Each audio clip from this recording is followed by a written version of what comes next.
Assalamualaikum warahmatullahi wabarakatuh. Kembali lagi bersama aku Vini Dazara di kelas komunikasi interpersonal. Di video kali ini berbeda dari video yang sebelumnya, karena di video sebelumnya kita sudah membahas tentang konsep diri dan juga tipe kepribadian. Namun di video kali ini aku akan membahas tentang 5 materi yang ada di komunikasi interpersonal. Pasti ini yang lebih lengkapnya lagi. Di antara itu yang pertama ada konsep komunikasi antar pribadi, yang kedua persepsi tentang diri, yang ketiga persepsi tentang diri dan orang lain, yang keempat komunikasi verbal dan nonverbal, dan yang terakhir seni mendengarkan atau disebut juga listening skill. Jadi nanti aku akan sedikit menjelaskan, bercerita bagaimana dalam 5 materi tersebut dapat aku pelajari, dan juga aku mau sharing sedikit tentang bagaimana aku mempelajari komunikasi interpersonal ini dan bagaimana aku menerapkannya, apa perubahannya setelah aku mempelajari komunikasi interpersonal ini terhadap skill komunikasi aku ya pastinya. Pelajari materinya sedikit. Oke, langsung aja ke pembahasannya. Pertama aku pengen membahas tentang komunikasi verbal dan nonverbal dulu. Komunikasi verbal dan nonverbal ini mempunyai cara komunikasi yang berbeda. Kalau komunikasi verbal itu bentuk komunikasi yang dapat disampaikan dengan tertulis atau lisan. Kayak misalnya secara lisan ada interaksi langsung antara dosen dengan mahasiswa saat sedang mengajar. Lalu misal contoh lainnya, aku teleponan dengan mamaku. Itu juga bagian dari komunikasi secara lisan. Kalau dari secara tertulis itu dia dilakukan dengan secara tidak langsung antara komunikator dan komunikan. Jadi dia lebih ke penyampaian dalam bentuk kata-kata tulisan. Nah, sedangkan kalau komunikasi nonverbal itu adalah bentuk komunikasi menggunakan gerak tubuh atau ekspresi. Jadi dia itu lebih seperti menyampaikan dalam bentuk isyarat atau ekspresi. Tentunya komunikasi verbal dan nonverbal ini perlu kita pahami banget, karena kita jadi bisa membedakan mana saat kita atau seseorang sedang melakukan komunikasi verbal maupun nonverbal. Kalau dibilang mana yang lebih efektif, ya pastinya menurut aku pribadi ya, yaitu komunikasi verbal yang lebih efektif, karena komunikasi verbal tersebut itu sangat mudah untuk dipahami dan dimengerti pastinya dengan kata-kata yang disampaikan secara lisan dan tulisan. Kalau dibilang yang lebih efisien menurut aku itu pastinya komunikasi nonverbal yang lebih efisien, karena untuk penyampaian pesannya itu lebih cepat. Lalu kalau diterapkan komunikasi verbal dan nonverbal ini pastinya itu sudah kita terapkan di kehidupan kita sehari-hari, apalagi saat kita bertemu lawan bicara kita. Ya intinya manfaatnya aku jadi tahu nih, wah ternyata dengan kita menyampaikan pesan melalui ekspresi itu adalah sebuah komunikasi yang nonverbal loh. Begitupun juga ternyata selama ini kalau aku teleponan itu juga termasuk sebuah komunikasi yang verbal loh. Jadi kita dapat memahami setiap komunikasi itu mempunyai materinya masing-masing. Bagaimana cara menerapkannya? Kalau berbicara menerapkannya, kebetulan aku memang orangnya sangat suka berinteraksi sama orang, tapi memang selama ini aku belum pernah menyadari saja kalau ada sebutan komunikasi verbal dan nonverbal. Sebetulnya memang lebih ke kitanya aja yang harus lebih banyak berinteraksi sama orang, berinteraksi kepada banyak orang, agar kita tahu dalam cara berkomunikasi itu seperti apa, yang baiknya seperti apa untuk kita sampaikan, atau agar lebih mudah memahami lagi perbedaan penyampaian pesan secara verbal maupun nonverbal. Lanjut, persepsi tentang diri. Persepsi tentang diri itu terdiri dari konsep diri, kesadaran diri, dan penghargaan diri. Konsep diri itu kan merupakan ide, pikiran, kepercayaan, dan pendirian yang diketahui tentang diri dan memengaruhi individu dalam berhubungan dengan orang lain. Lalu kesadaran diri itu seperti memahami diri sendiri, memahami emosi yang sedang dirasakan, kritis terhadap informasi, dan terakhir sadar tentang dirinya nyata. Penghargaan diri itu ukuran seberapa berharganya diri kita sendiri, juga dinamakan martabat diri atau gambaran diri.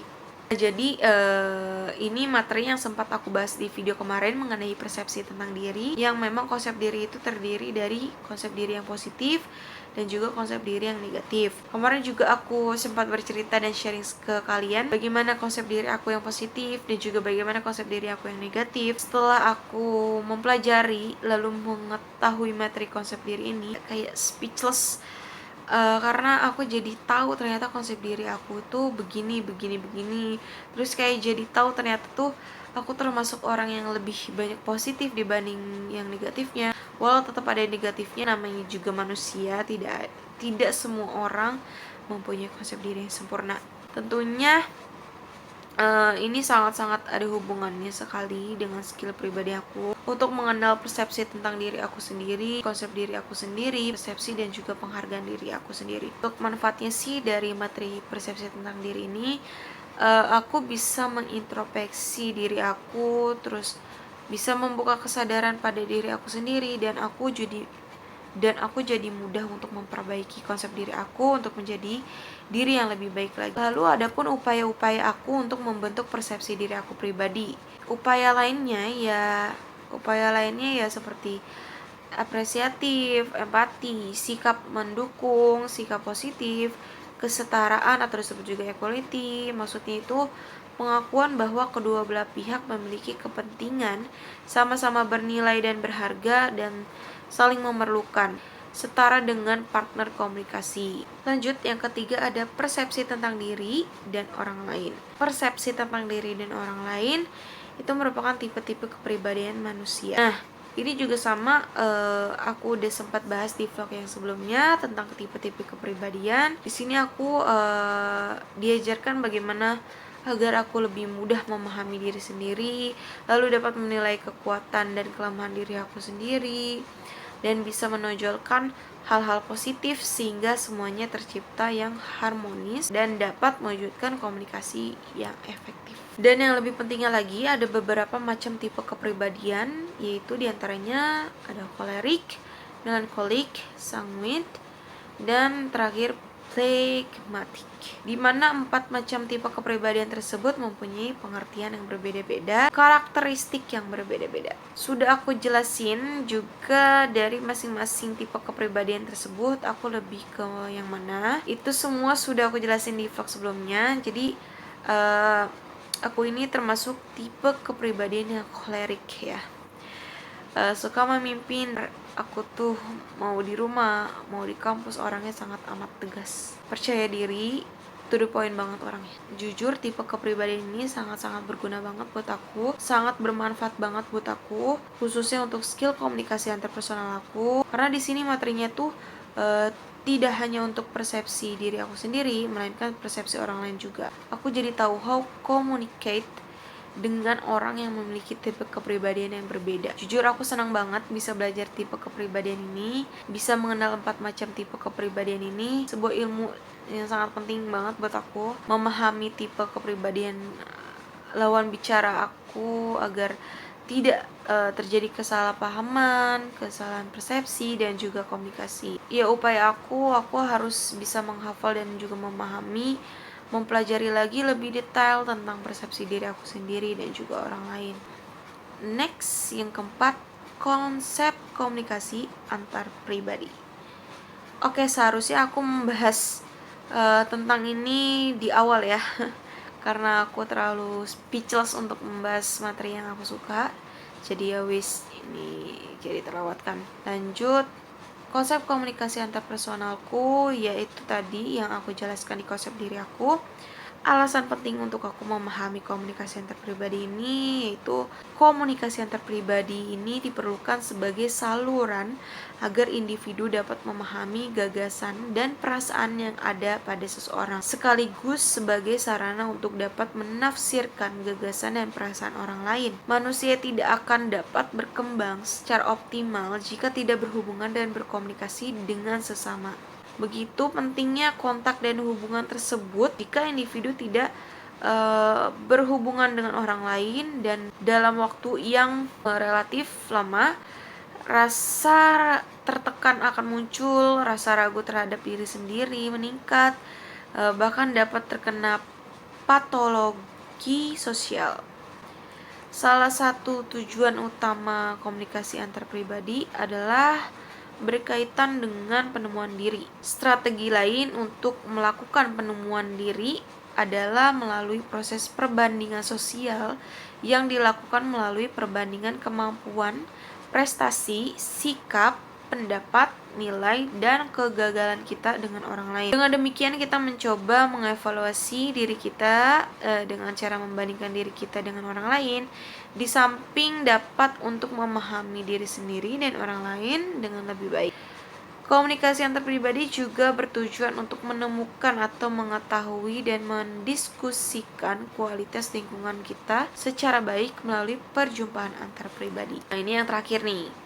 Seni mendengarkan atau disebut juga listening skill. Nah, ini dia, jujur di materi ini aku jadi paham apakah aku selama ini menjadi pendengar yang baik. Oh ya, kemarin aku juga sempat tes listening skill aku di Google Classwork yang diberikan oleh Bu Mia, dosenku, dimana di dalamnya ada 14 pertanyaan yang sudah aku jawab, dan aku mendapatkan medali silver.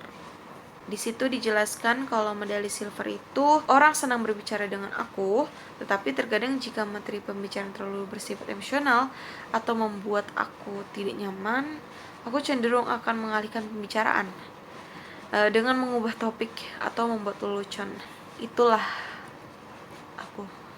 Listening skill ini sangat bermanfaat sekali buat aku bisa menerima pesan yang disampaikan dengan baik dan juga bagaimana beretika mendengarkan.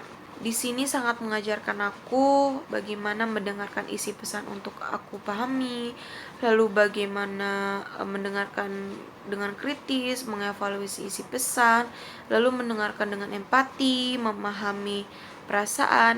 Kayak contohnya waktu itu temanku ada yang curhat, itu April. Dia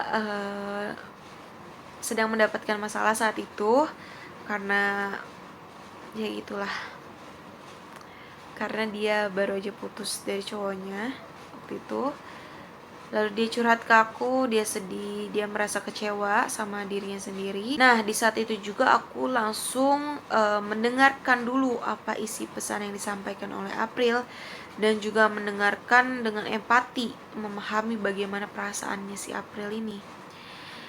Ya, jadi upaya aku untuk skill komunikasi antar pribadi ini, aku harus lebih fokus lagi saat ada yang menyampaikan pesan, dari menerima pesan, lalu memahami isi pesan, mengingat inti dari pesan yang disampaikan, mengevaluasi pesan, dan yang terakhir merespon. Oke, baiklah, jadi itu tadi sebuah penjelasan sharing aku ke kalian tentang mempelajari semua materi komunikasi atau personal. Jadi pada intinya, tanpa ada listening skill, konsep komunikasi antar pribadi, persepsi diri, konsep diri, persepsi tentang diri dan orang lain, guys, percayalah, jika semua materi tersebut itu tidak kita kuasai atau pelajari, rasanya itu kosong banget di otak. Kalau kita cuma taunya hanya komunikasi aja. Oke guys, sekian vlog aku hari ini. See you on my next video. Bye. Assalamualaikum.